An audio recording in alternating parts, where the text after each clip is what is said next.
brand new polling data out of the state of Maryland suggests that a Republican could actually win.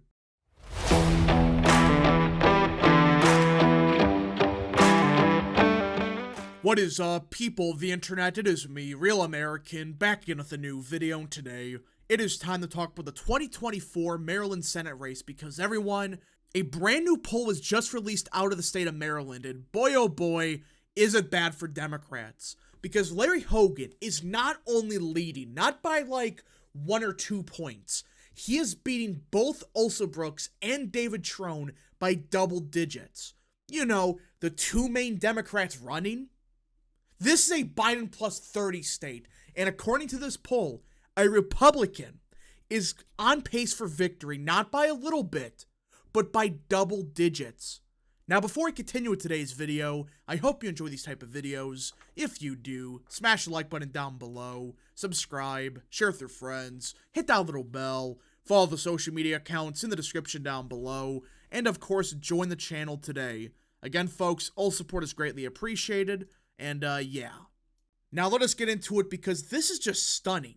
Now, granted, it is only April, and I do want to be careful with what I say because things can change. I mean, we're, 7 months away from the election? A lot could change from here on out, but the problem is, this is still a trend in the polling we have seen in Maryland. This isn't the first time we have seen Larry Hogan with this type of lead. But this is just a recent example, and right now, he's currently beating David Trone by 13, and Alsobrooks by 18.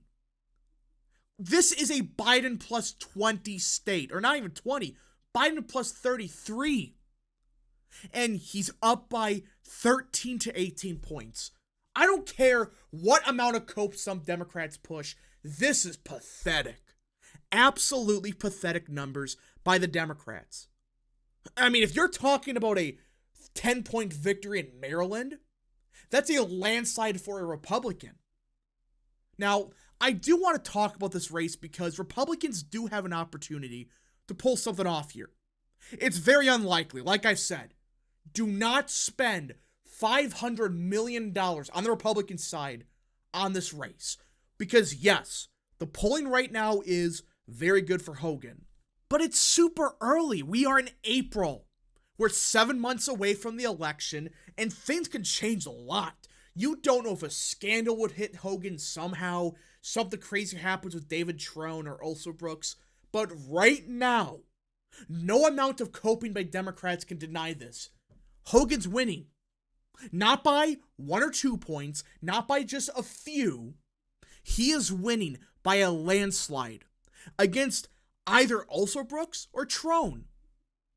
But before we get into the rest of the polling data that we have seen in the state, I do want to look at fundraising. Because you thought the polling was bad enough for Democrats here. Fundraising might be 10 times worse. This is pathetic. So, for those that don't know, Hogan announced his candidacy like February 10th. So, halfway through the first quarter of the year. Yet, he raised $3.1 million in that time frame, which is damn good. Yes, I understand that Hogan is a former governor. I understand that he's well-liked. But raising $3 million in just, 6 weeks? Is impressive. I don't care who it is. But the Democrats, meanwhile, boy oh boy, is it bad. Because Alsobrooks, the one that's, actually fundraising, because David Trone, he's just self-funding. Yes, he has $41 million, but virtually all of this is from himself. He's a very wealthy dude. So he's going to spend so much money on this race, which is hilarious, but the point is, his money is just his own money. It's not some campaign raising a bunch of money from small donors. No, just himself. But point is, Alsobrooks has raised $2.1 million in 3 months. Yeah, she raised less, despite having more time to fundraise, than Hogan. And mind you, Alsobrooks is polling at like 38-40% in a head-to-head contest with David Trone. So this isn't like, oh, She's at 12%. No one knows who she is. Granted, she does have the name ideas, say Hogan or Trone. But her fundraising still should be much better than Hogan, especially in a deep Democrat state like Maryland. But somehow, Hogan is cooking up great fundraising numbers. Now, like I said, the Republican Party itself should not invest in this race, or don't invest $500 million. David Trone will invest God knows how much money into this race. He's already invested $41 million, and he's barely winning in the primary, but he's getting walloped against Hogan in a general election. So Trone's going to have to invest hundreds of millions of dollars. And that doesn't include how much Democrats are forced to spend here. Because even if Hogan loses by like 10 points or something, the down ballot implications of this race could be substantial, especially in the House. That's why Democrats are starting to get a bit worried in this race. The fact that David Trone, who's a current congressman, supposedly an electoral juggernaut, he has invested tens of millions of dollars and he's barely winning the primary, let alone getting killed in the general. That's why some Democrats at the funding level are a bit worried. Because how much money is it going to take to beat Hogan? Really, I'm being honest. If Hogan's up by 13 to 18 points right now, how much money, and let's just assume that that's the case, how much money would you have to spend to get rid of that margin? That's hundreds of millions of dollars. But this is just the funding, right? This is just the one part of the race that it's not going to decide everything. But I just wanted to show you guys that even on the fundraising front, Hogan is doing amazing. Now, I do want to look at the other polling because there has been a consistent trend. This isn't just one poll that has Hogan up by 13 or 18 points. Virtually every poll, since he's announced, not counting the one in November because that was before he announced and all of that, he is either tied, that's best case scenario for Trone, or he's crushing him. He may be up by 1 point, but every other poll, he's up by 13, up by 1, up by 12, up by 16 against Trone. Only one poll back in November had Trone winning. And with Alsobrooks, it's even worse. But to be fair, that's name recognition. She's not well known. That's why she's pulling a little bit worse than Trone. But even then, these polls are just brutal for Democrats. But there is one problem for Hogan. Like, yes, there's a Democrat primary that's a mess. Like, you don't freaking know who's going to win. Trone's the favorite, but that lead he has might not be enough. Either way, it's a messy primary. There is one significant problem for Hogan, and that, of course, is historical precedent. I understand that Hogan is super popular. He had like a 65% approval rating when he left office. He's a well-liked dude. But the problem is, this is not a 50-50 state. This isn't even a leaning Democrat state. This is a deep blue state. And in recent memory, there has been two well-noted examples of a former governor that's super popular in a deep red or deep blue state that represents the opposing party. Like 2018.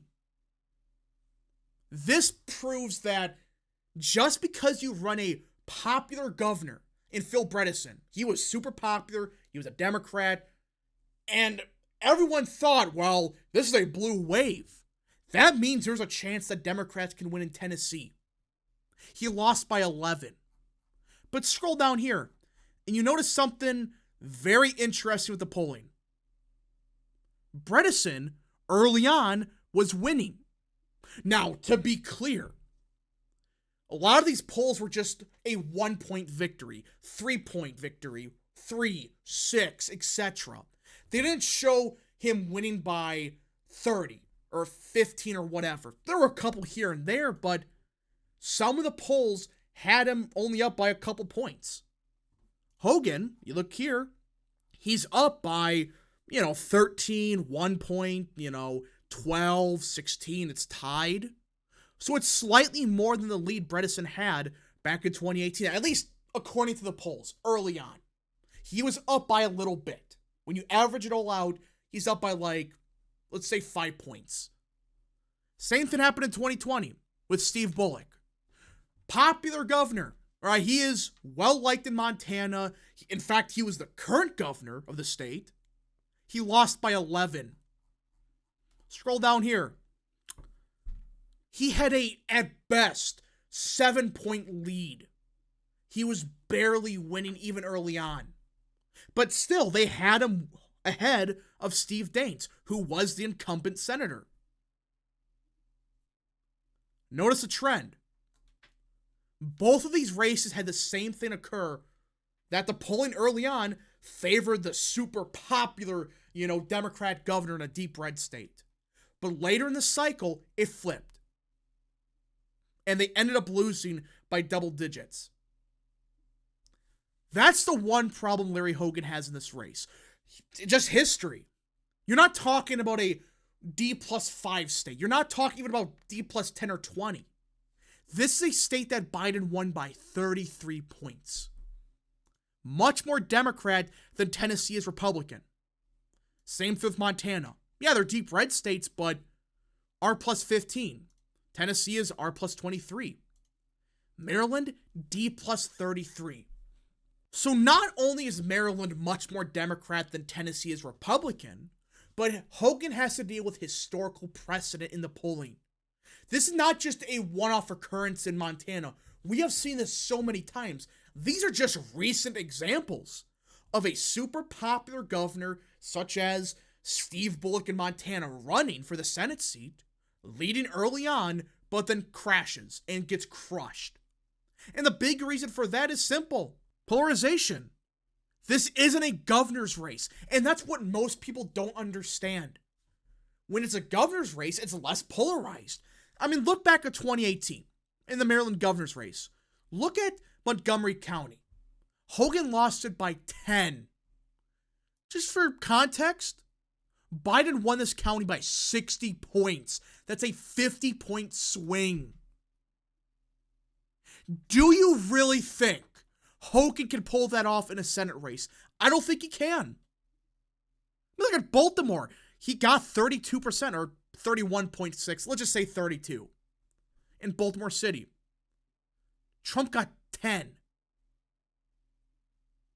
Do you really think that he could, do this much better in Baltimore, Montgomery? I mean, I think he will do much better than Trump in these areas, but the problem is he can't get the same margin realistically because this is a Senate race during a presidential year. That means there's going to be a lot more voters voting blue no matter who. I still think he can pull this off. The fundraising looks good. And even with the historical trends of, the governor does better early on in polling, but then he collapses, he has a much larger lead than Bredesen and Steve Bullock had when they were leading. Things can change, but I still find it hilarious that a Republican could actually win the Senate race here. It's just absolutely bizarre that a Republican could pull this off.